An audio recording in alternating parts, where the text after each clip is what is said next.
Caritatem tuam primam reliquisti, dice el ángel de Éfeso en el Apocalipsis.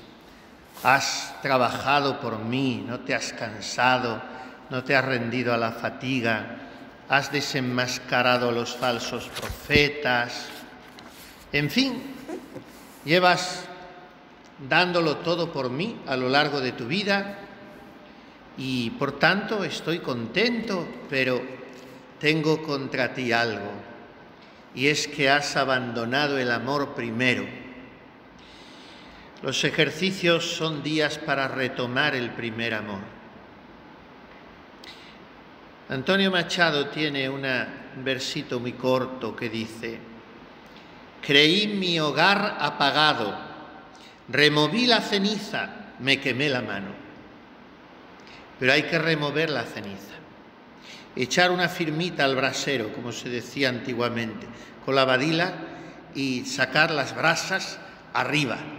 Y esto es recuperar el amor primero. Porque hay una cosa trágica en la vida espiritual, que puede ser más trágico, fíjense qué barbaridad teológica voy a decir, puede ser más trágico que un pecado mortal. Un pecado mortal es una hecatombe,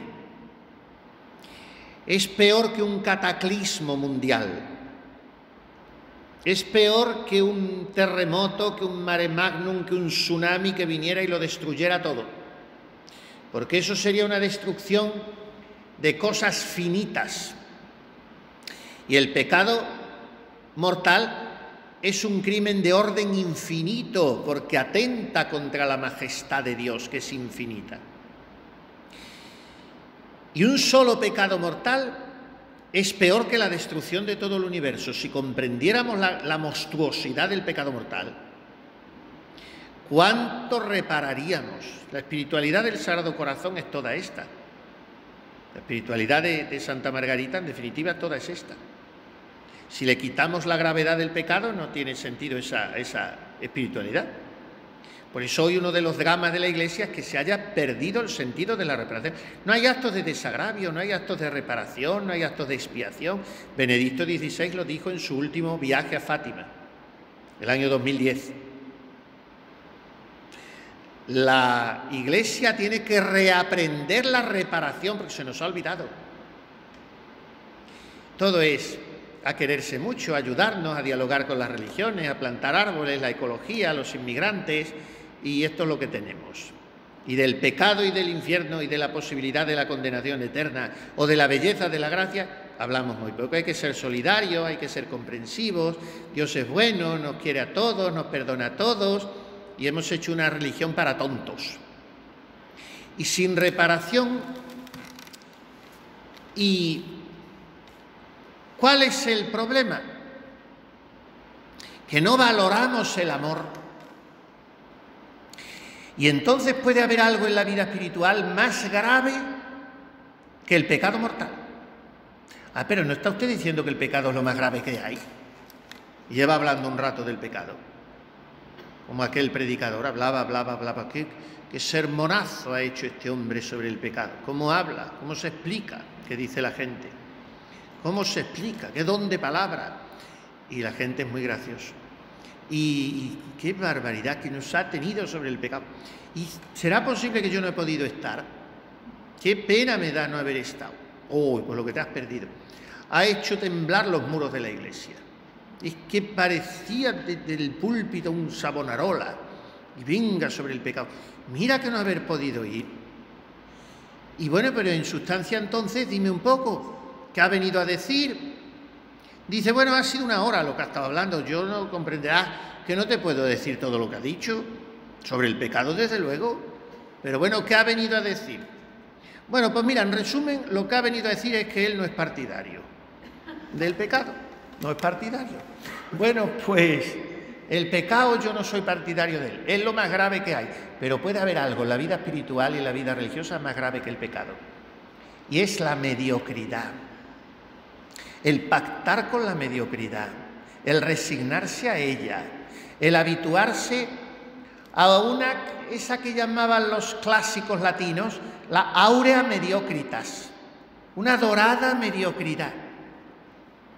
Porque como no es mala, esa persona lo hace todo bien y encima pinta y borda y canta y cocina y barre y plancha y barro mi casita tras la larita y lo hace todo y no es mala y se pasa el día.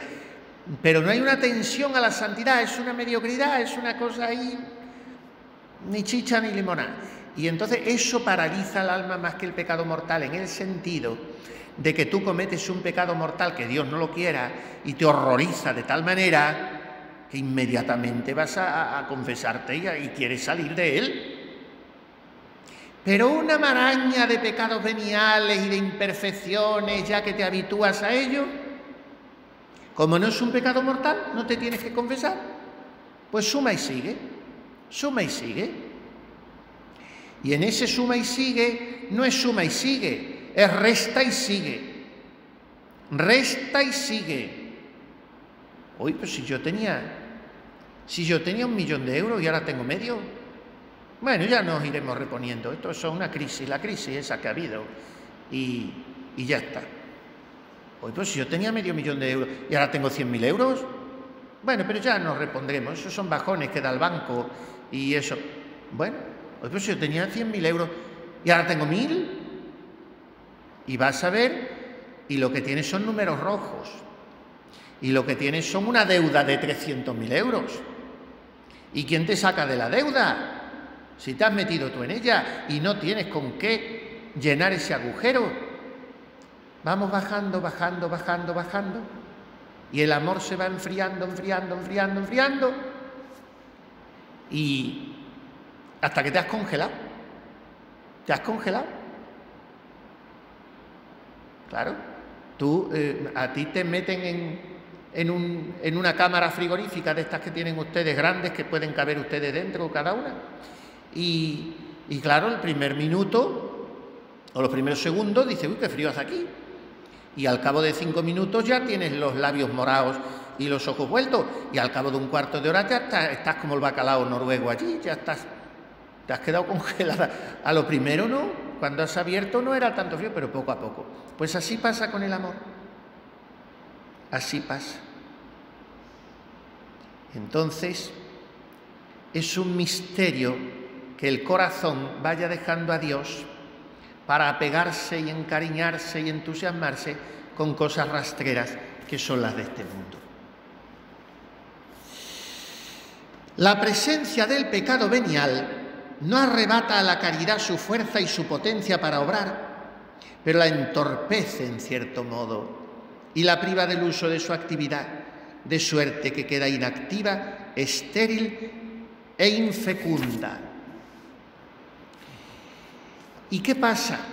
Que el pecado venial, todo pecado es, ¿cómo describe San Agustín el pecado? La definición más clara del pecado es la del catecismo, que dice que es pecado toda desobediencia voluntaria a la ley de Dios. Eso es el pecado. Pero San Agustín lo describe así: aversio a Deo et conversio ad creaturas. La aversión a Dios y la conversión a las criaturas. O sea, el dar la espalda a Dios para volverse a las criaturas. Eso es el pecado. No, si yo no me vuelvo a ninguna criatura, yo no tengo apego a nadie, yo no. No, si no se trata de que sea ninguna criatura, la criatura puede ser tú misma. No tiene que ser una criatura externa. Entonces, eso produce una suerte de parálisis espiritual que puede acabar en la muerte. Porque como la caridad es una cualidad activa, la caridad no es algo pasivo, la caridad tiene que estar siempre en movimiento, la caridad es como el fuego. ¿Usted ha visto una llama que esté quieta? La llama siempre tiende hacia arriba y siempre se está moviendo, si no, no sería fuego. Por eso dice San Juan de Ávila en una carta a una señora que le pregunta: Padre, yo me pregunto muchas veces, ¿por qué ama a Dios? Y le viene a contestar muy finamente San Juan de Ávila: vuestra merced es tonta, le viene a decir, porque dice: ¿Vuestra merced se ha preguntado alguna vez por qué quema el fuego? Es que el fuego puede no quemar. Quema porque está en su naturaleza. Pues en la naturaleza de Dios está el amar. No es que a Dios le guste amar, o se entretenga a amar, o esté aficionado a amar. Es que es amor. Está en su naturaleza.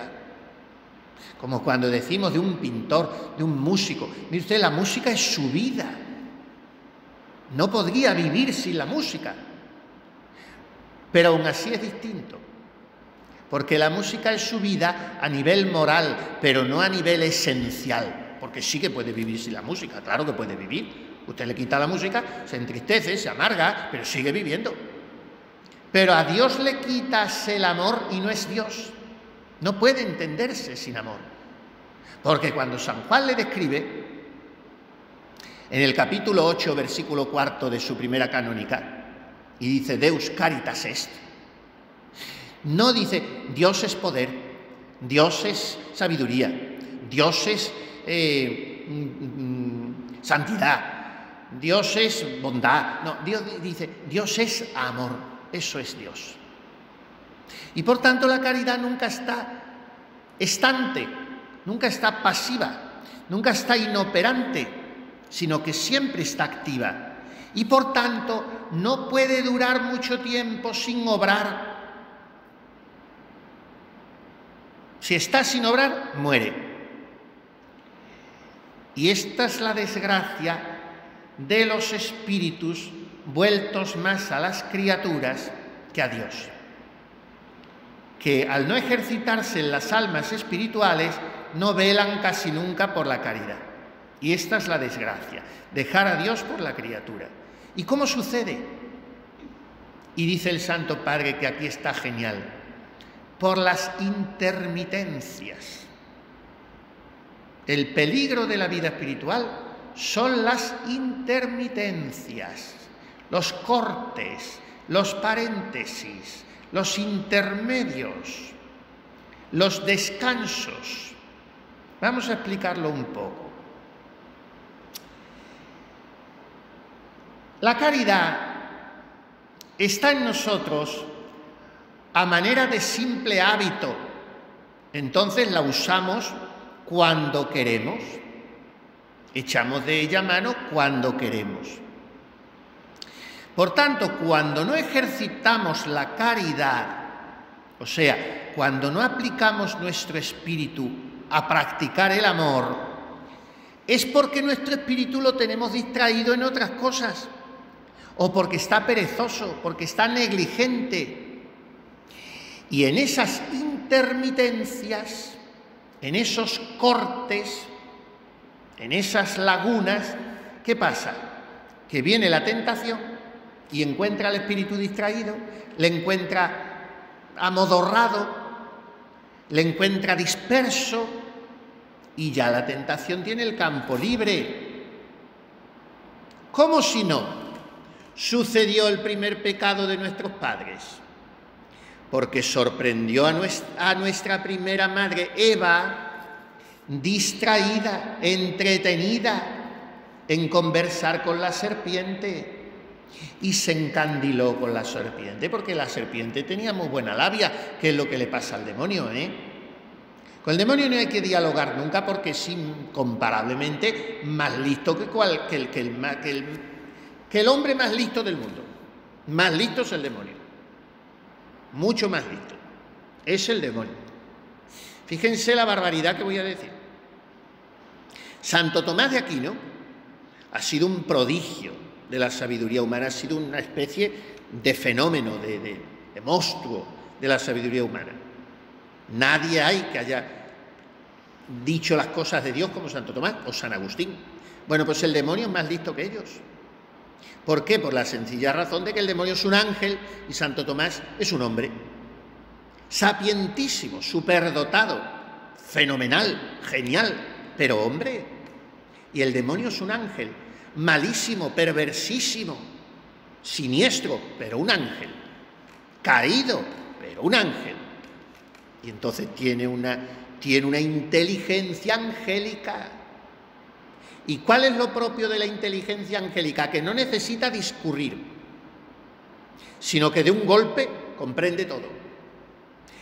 El demonio no ve el interior de tu alma. No, esa solo la ve Dios. Pero como el demonio es tan listo y conjetura todo, nos tiene tan estudiados por nuestros gestos, por nuestras palabras, por nuestras acciones, por nuestras costumbres, que el demonio dice, esta va a caer en esto, ¡pum! Y entonces yo le salgo al camino y adelanto la caída. Porque como nos ha visto muchas veces, esta es perezosilla, esta es impulsiva, esta es contestona, esta es... allá que va, allá que va. ¿Cuál es el peligro mío? La intermitencia. Que en esos 5 días, o 5 horas, o 5 minutos, o 5 segundos, he dejado el amor a un lado, como si no lo necesitara. He dejado el amor de Dios. ¿Van a dejar de venir las tentaciones? No. ¿Por qué? Y no se asusten, porque es voluntad de Dios que vengan. Las tentaciones, unas veces me las pongo yo, muchas, porque son producto de mi falta de cabeza y de mi mala gestión y de que no aprovecho las experiencias. No tengo sentido común. Si el problema es que no tenemos sentido común. ¿Cuál es el sentido común? ¿Han oído ustedes alguna vez explicar lo que es? El sentido común es aquel sentido que, amontonando las experiencias recibidas, sabe cómo hay que proceder. O sea que yo he entrado en el coro a lo largo ya de 40 años y ese coro tiene un escalón. Y el primer día que entré en el convento yo vi el escalón y ya vi que había que levantar el pie para entrar en el coro. Si no lo hubiera levantado, me caigo de bruces. Bueno, pues esa experiencia ya me ha servido a mí para toda la vida. Y el sentido común me dice, mira, hay un escalón, luego a continuación hay un sitial, a la mano derecha hay una ventana, pero a tal hora está la persiana bajada, hay poca luz. De ese sitio a tu sitial hay tantos pasos. Esos son todo experiencias. ¿Y el sentido común cuál es? El que me hace entrar en el coro levantando el pie, subiendo la persiana, avanzando tantos pasos. Bueno, pues todo es así en la vida. La vida es una colección de experiencias. Quien actúa como si no tuviera experiencia es que no tiene sentido común. Pero usted no ha visto que esto es así. No lo tiene visto tantas veces. Pero es que no tiene sentido común. Pues el sentido común es el que acomuna, el que une a todas las otras experiencias. Bueno, pues muchas veces las tentaciones me las pongo yo, porque no tengo sentido común. No actúo como si ya me hubiera pillado el demonio tantas veces ahí, pero no te lo da la experiencia, que ya te pilla por ahí. Pues huye de eso o reforma tu vida en ese punto. Otras veces las tentaciones me las pone el demonio, muchísimas veces. Otras veces me las pone el mundo y otras veces me las pone Dios. Claro. ¿Para qué? Para que resistiendo yo crezca mi caridad y para que combatiendo yo me regale Dios la corona de la victoria, que es lo que Él quiere. Contarme en el número de los vencedores, no de los flojos, no de los cobardes, de los vencedores. Entonces, si yo estoy en una intermitencia del amor, pues en un momento pierdo el amor. En un momento. Miren, las virtudes son hábitos que adquirimos, ¿no? Son costumbres. Porque un día una persona actúe muy prudentemente y luego el resto de su vida se pase metiendo la pata, no decimos que es prudente. Pero porque un día meta la pata y habitualmente sea prudente, tampoco decimos que sea imprudente. Una vez que maté un perro me pusieron mataperro, eso no. Lo mismo que la virtud es un hábito, El vicio también es una costumbre. Una metedura de pata aislada no constituye un pecador. Entonces, así como se dice que el mejor escribano echa un borrón y que un gran pintor, pues a lo mejor pinta un cuadro que no es tan bueno, o como dicen los toreros, una mala tarde la tiene cualquiera, y por haber estado en la plaza, no arrimarse al toro aquel día, pues no quiere decir que no sea buen torero. Entonces, ¿qué es lo que engendra en nosotros la virtud? Una serie de muchos actos repetidos. ¿Qué hace pobre a una monja? Muchos actos de pobreza. ¿Qué hace humilde a una monja? Muchas humillaciones y mucho callarse y mucho no contestar y mucho no disculparse y mucho buscar el último lugar. No presentarse un día en el capítulo y decir, hermanas, yo soy la peor de la casa. Eso no vale para nada. Es un teatro. Díganme lo que quieran, no. Cuando a ti te apetezca, no. Cuando no te lo esperes. Esa es la cuestión. Entonces, entre humildad y falsía apenas hay una tilde, y el ufanarse de humilde, modo es también de ufanía. Dice Pemán, el divino impaciente, le dice Ignacio a Javier: quiero que tu vida sea como un perfecto fanal en el que no se adivina en dónde el aire termina y en dónde empieza el cristal. Eso es. Cuando es simple la intención, no nos asombran las cosas ni en su mayor perfección. El encanto de las rosas es que siendo tan hermosas no conocen que lo son. La salud no se siente, se recrea sin sentirse en su quietud. Virtud que se paladea apenas si es ya virtud. Todo eso y más cosas, dice Pemán en el Divino Impaciente. Bueno, pues la humildad es humilde. La humildad no toca la trompeta. La humildad tampoco quiere ser distinto de como es. Esta persona es sanguínea, esta persona es de genio vivo. Puede ser más humilde que el que está con la cabeza torcida y los ojos vueltos. Que no es humilde, que está abombado, se dice en mi tierra. ¿Está abombado o es un hipócrita por lo fino, que es peor todavía? Entonces, la monja humilde es la que repite muchos actos de humildad, no diciéndolo, sino haciéndolo. El peor trabajo para mí, el peor puesto para mí, que no me ocupen encargos, que nadie se acuerde de mí, que no me estimen, que no me consulten, Eso que dice Merry del Val en sus letanías. Ahora, la que tienes que estar, cuando pasas a su lado, estudiando a ver qué mirada le echas, porque si no se le echa la que ella espera, la tienes 3 días con el morro hasta la pared de enfrente, pues vaya un negocio. Entonces, eso es la humildad. La humildad es humilde y es alegre y es desenfadada y es capaz de reírse de sí misma, la humildad. Los hábitos se engendran en nosotros a base de la repetición de actos. De la misma manera, los hábitos se pierden en nosotros por la interrupción de los actos. No interrupción una vez, les repito, no seamos escrupulosos. Es que tengo que estar todo el día pensando en Dios, todo el día amando. No, eso no hay quien pueda. Pero todo el día interrumpiendo tampoco. O todo el día multiplicando actos contrarios tampoco. Todo el día interrumpiendo no hay quien pueda. No, el fuego tiene que estar vivo, la luz tiene que estar encendida y el amor tiene que estar a punto de caramelo. Si no, no hacemos nada. ¿Y cuál es la causa de esas interrupciones? El amor a las criaturas. Esa es la causa. Todo el amor que tenemos nos viene de Dios. Todo el amor que nos falta nos viene de nosotros mismos. Entonces,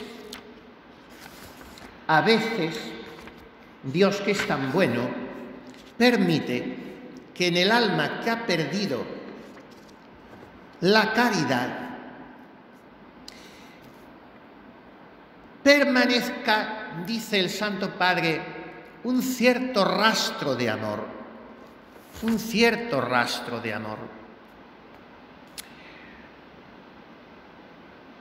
Como un recuerdo del amor, como una llamada, como un eco, dice él. Recuerda una caverna que había en París y cuenta tantas historias y tantas experiencias y tan agradable leerlo, porque cuando el tema ya va siendo un poco denso y pesado, mete una historieta o mete, porque como hace aquel pajarito, como hace aquel árbol, como hace, y te es muy agradable de leer, y además lo dice muy bonitamente, muy elegantemente. Yo tengo que aprender francés algún día, porque para leer a Santa Teresita y a San Francisco de Sales, a los dos, los quiero leer en francés, y a San Francisco de Sales todavía me gustará más, porque Santa Teresita escribe muy bien, porque entonces a una niña con 8 o 10 años la enseñaban a redactar, que escribían perfectamente las niñas, y ahora un universitario, un abogado, y no saben hablar, ni saben escribir, ni saben nada, porque en el colegio no le enseñan ni redacción, ni ortografía, ni a leer, ni leen el Quijote. Ustedes a los 10 años estaban hartas de leer el Quijote, y ahora no saben nada, ni hacer la O con un canuto. Y claro, ni sabemos los curas predicar, ni saben los parlamentarios del Congreso hablar, ni sabe nadie nada. Y así estamos, de mantente mientras cobro, como aquel sastre que hacía lo que podía, cosía muy regular. Iban los clientes, le probaba el traje y decía mantente mientras cobro, y que le dieran el dinero y se fuera al otro, y se lo tenía medio hilvano. Cuando salía por la calle se le iban medio cayendo aquellas piezas. Bueno, pues la sociedad nuestra hoy así está como el sastre, mantente mientras cobro.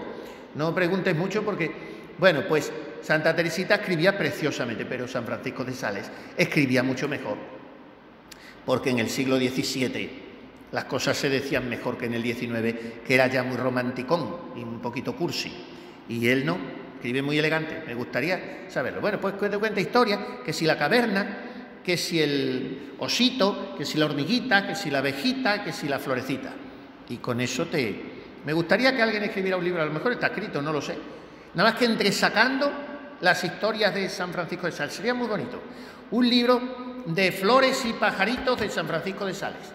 Y cada cosa, su aplicación espiritual. A ver si se anima alguna de ustedes. Ustedes que tienen tanto tiempo libre y no tienen apenas que hacer, ni enfermas, ni nada. Algunas sienten ratos libres. De aquí a la fiesta del Santo Padre, que faltan 2 meses, 24 de enero, lo pueden tener escrito el libro. Un libro con que tenga 500 o 600 páginas sería suficiente. No hace falta más. Confío en que lo hagan. Yo luego les hago el prólogo y lo publicamos rápidamente. No, pues a lo mejor hay algunos escritos, pero sería muy bonito, de cómo se sirve él de esos ejemplos tan simpatiquísimamente. Algunos no se sostienen, porque yo he leído algunos que te cuenta historias de pájaros y de animales y de flores que luego vas a ver y no son leyendas que él había escuchado, pero están muy bien traídas, muy bien traídas. Bueno, pues aquí dice, una caverna que había en París, tú decías un grito y te respondía, era un eco, pero no era voz, la voz era la mía. Y entonces el eco, eso hace a veces Dios, que cuando perdemos el amor, Dios sigue diciendo amor, amor, amor, amor, amor, como el eco de un valle que te responde 3 o 4 veces, a ver si te despiertas. Eso hace Dios. Pero no nos conformemos, porque el eco se va apagando hasta silenciarse. Y el amor imperfecto es muy peligroso, y dice el Santo Padre que nadie cae de golpe. Nadie cae de golpe. Esto es lo mismo que la vida humana, Nadie se muere de golpe. Nadie. Todos vamos muriendo poco a poco. Todos. Incluso el que muere de repente de un infarto o de un accidente había ido deteriorándose en su cuerpo. Todas las células del cuerpo humano cambian, me parece que al cabo de un año. Cambian todas, no sé, al cabo de un año a lo mejor es mucho, yo lo aprendí en su día. Pero como yo no he tenido la inclinación de San Francisco de Sales, de las cosas de la botánica y de la biología, a mí me daba más por la literatura y por la música y por la pintura. Esas cosas no me gustaba tanto, a mí escribí libros. Pero creo que es al cabo de un año, que cambian todas. O sea, que todos vamos muriendo poco a poco. Todos vamos muriendo. ¿Se ha muerto? Ay, pues se ha muerto. Se puede morir de cualquier cosa. Yo he conocido una señora el otro día que se ha muerto de cataratas. Pero así, de cataratas. ¿Por qué? Porque la han empujado. Y estaba en la catarata del Niágara le han dado un empujón y allí ha muerto viva. Bueno, y dice la gente, con lo bien que queda hoy la gente de Cataratas, si quedan estupendamente, sí, que no te empujen, verás cómo quedas. Bueno, entonces, nadie se muere de golpe. A la impiedad se llega por ciertos grados. Casi nadie cae de repente en la extrema maldad. Casi nadie. Miren cómo lo dice. Santa Teresa lo dice en las quintas moradas, que son las moradas ya de entrada de pleno en la mística. Las quintas, las moradas de la unión con Dios. Y de cuidado, que he visto almas llegar aquí y caer. O sea que el que esté en pie, cuidado no caiga, dice San Pablo. Y dice aquí el Santo Padre, que algunos jóvenes muy bien formados en el amor de Dios se han maleado y después no dan prueba de su virtud pasada, aun en medio de su desdichada ruina. Y repugnando a los vicios presentes el hábito adquirido mientras vivían en caridad, ha sido difícil durante algunos meses discernir si tenían o no caridad, si eran virtuosos o viciosos, hasta que el tiempo ha dado claramente a conocer que estos ejercicios virtuosos no nacían de la caridad presente, sino de la caridad pasada, no del amor perfecto, sino del imperfecto que la caridad había ido dejando en pos de sí como señal de haber tenido en aquellas almas su morada. O sea, el eco, el rastro. Cuidado con vivir de las rentas. El amor imperfecto se reconoce si examinando en particular, dice el Santo Padre, los objetos de los deseos, de los afectos, de los planes que tengo, encuentro alguno que me lleva a contravenir la voluntad y el beneplácito de Dios.